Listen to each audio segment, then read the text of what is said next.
We live in a world where we're basically encouraged to do life our own way. I mean, think about it. Everything in society is all about you, what you can do, how you can improve your own life, how you can get this job, how you can make six figures. It's all very self-centered. But listen, man, there is a better way than your way. And that's God's way. You know, I really like what Acts 20:24 says. However, I consider my life worth nothing to me. My only aim is to finish the race and complete the task the Lord Jesus has given me, the task of testifying to the good news of God's grace. Basically, what this means is that nothing matters really in his life. You know, there's one verse that on Judgment Day, everything's going to burn. If it's not for the kingdom of heaven, it's all going to burn. It's not going to mean anything anymore. And he's saying that the only thing that matters is him testifying about the good news of Jesus. Because at the end of the day, it's what gives us eternal salvation. The desires of your heart aren't always what God has for you. You know, God said, my ways are not your ways. The things that I have for you are not what you have for yourself, essentially. And, you know, this reminds me of that thing, right, of the rich man who wanted to follow Jesus. He kept all the commandments and all that. But Jesus said, you know, you have to give all that you have to the poor,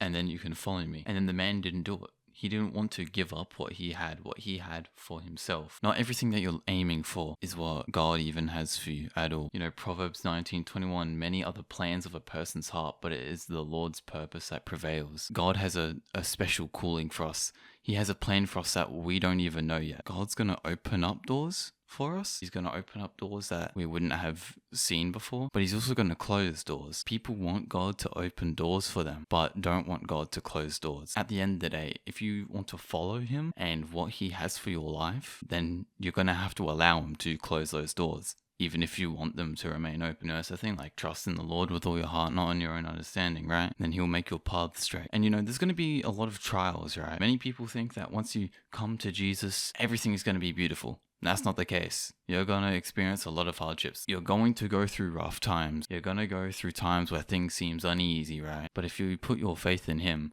you know, although the road might be rocky, you're going to get through it.